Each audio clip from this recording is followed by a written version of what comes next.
Hello, my name is Josh Atkinson, and you have once again stumbled upon my oil painting YouTube channel. Before I get started, I wanted to ask everybody to hit the like button, the subscribe button, and the notification bell, just to help out with the algorithm.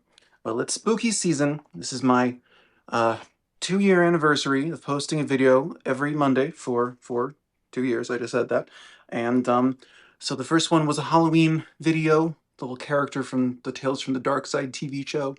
And this is to my mind, this is progress. This is a weird still life. I don't really know if it's abstract or if it's surrealistic. Um, but it's pumpkins. It may not be spooky, but it's pumpkins. So it's Halloween. Let's do the time lapse. Okay, so here is our source image. You'll notice that it is two pumpkins and they're like separate. And now for the time lapse where you know, well, okay, I was about to say where I abstract them, but looking at the finished painting, it kind of evokes surrealism to me more than it does, you know, Francis Bacon or Picasso. It evokes more like Dali or Magritte or even Max Ernst or something. But anyway, so I start the painting. I have no idea what, like, oh, excuse me, I'm still going through puberty. I have no idea what direction it's going to go in. My goal is to. This is actually the first time that I tried to like paint with an eye toward composition, which is something that I've always avoided. And painting head and shoulder portraits mostly, you don't have to deal with composition too much. And even still lifes, they can have, like a bouquet of flowers does have complex composition, but most of the things I've done on this channel just haven't really required it. So I'm trying to use some stuff I've been learning in this class I'm taking about composition and trying to, like, I guess, utilize the inherent form of a pumpkin with all of its lines and segments. Um, and then my goal, of course, is to do something Halloweeny because this is the week of Halloween. It is my 2-year anniversary. I've posted every Monday for 2 years, um, and haven't missed a single date. Haven't missed blah blah blah. Anyway, none of that's important. I want to talk about this painting because I really like this painting. Um, you can see it's changing. There was a segment of white pumpkin that I was like, oh, now wait a minute. If I make that orange, then it's like going into the white pumpkin. Let's see what that creates. So this is the second sitting. I don't. I'm not formally trained. Should I say every video? So I have to let the first layer dry and then come back to it because I just don't understand how people do alla prima. I'm incredibly jealous, but I don't get it anyway. Um, I have made uh, the white pumpkin out of titanium white and Indian yellow, which is a color I discovered recently. It is really fantastic. It's just something in between yellow ochre and cadmium yellow. It's its own thing. It's just very interesting. So I did that, and that allows me to make the shadow tone out of violet, well, purple, and mixing into yellow and stuff. But I will be honest, white surfaces are the most confusing to me. So anyway, now you can see I was trying to make them both have these stems that like intertwined and became the focal point of the painting, but they were just interrupting the flow somehow. It felt like they were with all the segments of the pumpkin creating the pumpkins creating these lines. The lines of the stems felt redundant or I don't know, just too much.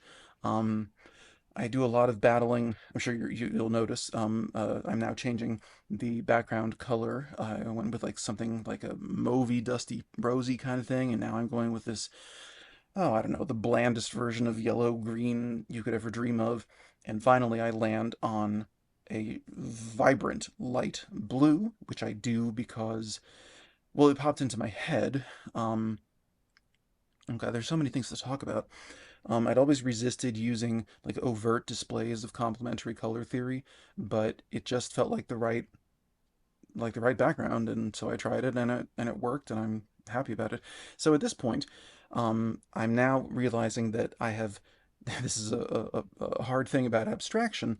I created this fusion between the two pumpkins, and now the orange one is it was over the edge of the white one, so I realized, oh, that has to cast a shadow. So, that's my version of abstraction. I do still follow the light source. Anyway, I'm halfway through the time lapse, so I have to remind everybody to like and subscribe. I'm trying to hit 1,200 subscribers by the end of the year, and monetization, which requires 4,000, oh my god, hours watched. So, if you would consider watching a long form video and subscribing, that would be peachy keen. Especially, it's my 2 year anniversary. All right, anyway, so now I've got blue. I'm adding some blue reflections on the base of the pumpkins. You saw the source photo. There was nothing blue in the photo at all. Oh, and now I'm adding another segment to the pumpkin because my eyeballs said that that would be good. So adding the reflection, this is another difficult thing about painting things that don't actually exist, is like you have to think about, okay, so now the orange pumpkin is casting a shadow on the white one, and now I'm making the surface that it's on blue. So blue, the environment around an object or a surface has to impact it, so it has to be reflected into the shadow tones. Um, but it's always I don't know, a delicate thing to figure out, like, how much do I how much does it show up in those reflections? How saturated is it? Because I'm guessing, because it doesn't exist in real life. And now, okay, so now I have this other segment of the pumpkin on the white pumpkin on the opposite side that I turn into the orange pumpkin, and I have this other one segment where it's fusing between the white and the orange. um, and this just kind of, I don't know. I did this over 3, 4 days. I don't remember, but I did it over like 5, 6 sittings. It took me longer than my paintings usually do. If I'm painting realism, I'm fine with, I like realism.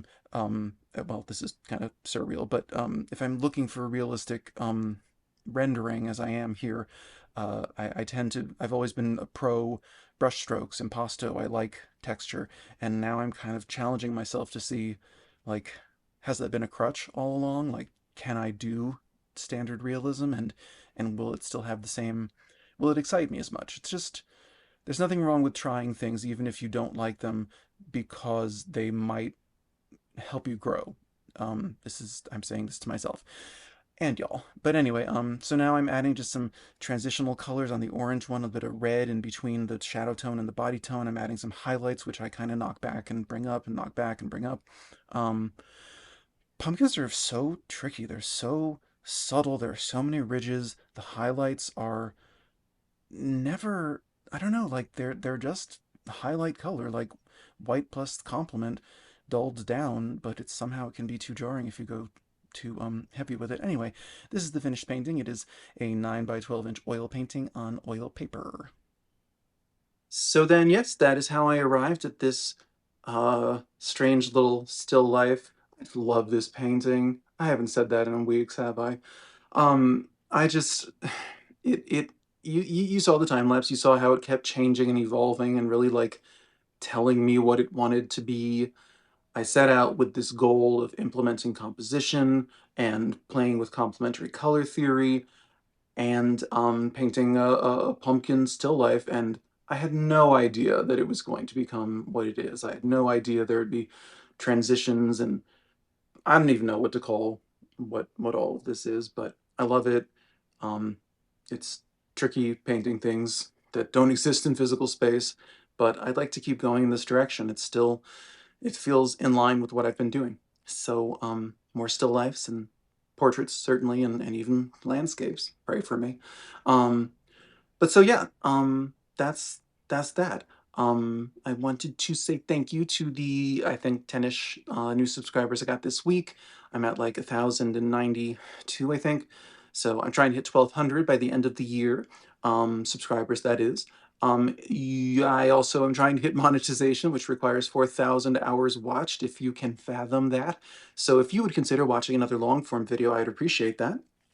Um, for instance, you could watch last week's Halloween also Halloween video where I do a witch mask still life for the previous week, where I paint a peony to show how I tackle objects like flowers with a million petals.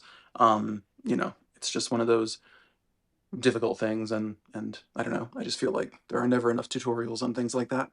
But so yes, this will be my last scheduled video. I've done 2 years of good boy behavior and the algorithm hasn't really noticed, so I'm just gonna keep pushing toward like a variety of different things artistically, and I'm gonna share them with you guys when there's something to share. So yeah. Uh, that's all I can think to say. Thank you so much. This is my 2 year anniversary, so thank you, truly, thank you for being here. And those of you who watch every week, you are a minority, but I really do appreciate your presence um, and your support. It just feels nice to be noticed. So thank you for that. Um, I will be back possibly in 7 days, maybe in three, maybe in 10. I don't know, but I'll be back soon. And with more weird stuff and some normal stuff, which is probably going to be weird for this channel.